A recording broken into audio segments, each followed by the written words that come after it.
तुम्हारे बाप का घर नहीं। मुझे जो सही लगता है मैं करता हूं, वो चाहे भगवान के खिलाफ हो, समाज के खिलाफ हो, पुलिस कानून या फिर पूरे सिस्टम के खिलाफ क्यों ना हो। एक अंग्रेजी का जबरदस्त वर्ड है रेनेसॉ, यानी एक रिवाइवल, एक रीबर्थ। और जब आप सरकार देखते हो तो अमिताभ बच्चन का सुभाष नागरे वही वाइब देता है, एक कमबैक का, एक रिवाइवल का। सरकार के टाइम तक बच्चन साहब खुद भी अपने करियर के हाइज और लोज देख चुके थे और मूवी में भी उनका कैरेक्टर वही फेज से गुजरता है। एक वक्त एक पावरफुल आदमी जो नए जमाने के दाव पैच को हैंडल करने की कोशिश में लगा है। सरकार का टाइटल ही पूछता है सरकार है किसकी, क्योंकि इस फिल्म की सेटिंग जिस मुंबई में है वहां पावर अब मिनिस्टर के ऑफिसेज में नहीं है। ये शहर चलता है गूंस, गॉडमैन और उन लोगों से जो खुद को सेवियर समझते हैं। और इस संदर्भ में अमिताभ बच्चन का होना काफी पावरफुल फील देता है। 70s के उनके रोल्स, चाहे वो पुलिस हो, कूली हो या एंग्री यंग मैन, सिस्टम के अंदर फाइट करते थे, लेकिन यहाँ पावर सिस्टम के बाहर है और जो लोग चुप्पी रखते हैं वही शहर चलाते हैं। क्राइम्स चुप चुप के होते हैं लेकिन रिवेंज सबके सामने।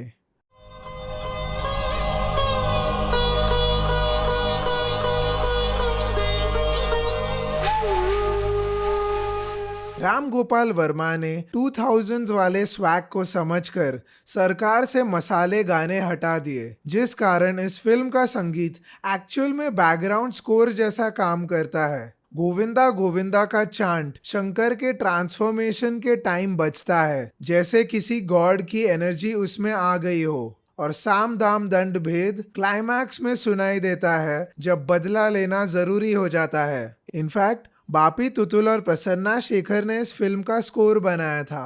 म्यूजिक के माध्यम से आरजीवी ने पर्पसली एक माइथोलॉजिकल फील क्रिएट करी, जैसे ये कोई पॉलिटिकल ड्रामा नहीं, एक एपिक कहानी हो।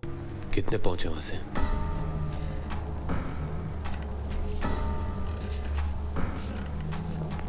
क्या कहा तूने?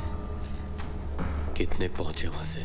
सरकार में डायलॉग्स कम है लेकिन इम्पैक्टफुल है। सुभाष नागरे ज्यादा नहीं बोलता, पर जब बोलता है तो ऐसा लगता है जैसे सिस्टम को ओपन चैलेंज दे रहा हो। लेकिन सरप्राइज ये है कि अभिषेक बच्चन यानी शंकर के डायलॉग ज्यादा इम्पैक्टफुल रहे। उसकी टोन, उसका कंट्रोल, सब कुछ एक नई लेगेसी बनाने की तरफ हिंट करती है। तुम ये कहना चाहते हो कि तुम्हारे डैड एक पैरेलल गवर्नमेंट है? अगर गवर्नमेंट का मतलब है लोगों की देखभाल करना तो हाँ, वो है।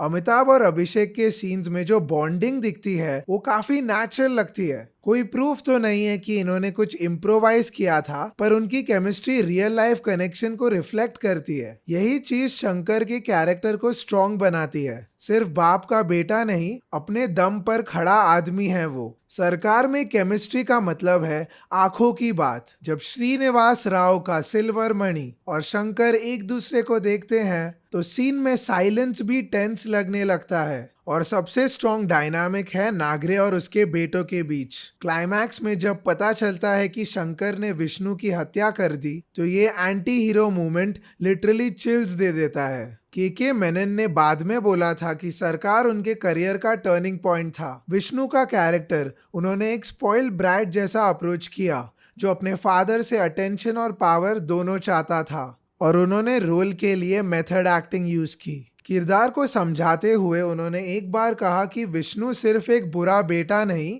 एक इनसिक्योर इंसान है जो प्रूव करना चाहता है कि वो भी पावरफुल हो सकता है। कोई भी फैसला चुनाव से होना चाहिए,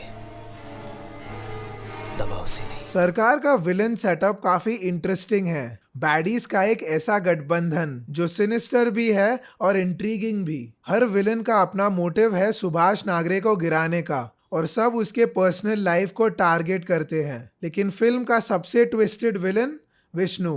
नाम तो विष्णु है जो यूनिवर्स को प्रोटेक्ट करते हैं, लेकिन काम पूरा का पूरा ऑपोजिट। सरकार सिर्फ एक गैंगस्टर फिल्म नहीं, बल्कि एक पॉलिटिकल और पर्सनल धर्म युद्ध है। पावर, लॉयल्टी और फैमिली के बीच की कहानी। और ऐसी फिल्म हमें याद दिलाती है कि मुंबई जैसे शहर में सब कुछ थोड़ा एक्सट्रीम ही चलता रहता है। इसलिए अगर आपको थोड़ा ब्रेक चाहिए तो सीधा लोनावला निकल लो और स्टे की चिंता मत करना। रेट्रो विला हमारा एक बॉलीवुड थीम्ड होम स्टे है जो रेट्रो फिल्म लवर्स के लिए परफेक्ट है। थैंक्स फॉर रिविजिटिंग सरकार विद अस, और याद रहे बॉलीवुड फिल्मों का प्यार कभी कम नहीं होना चाहिए।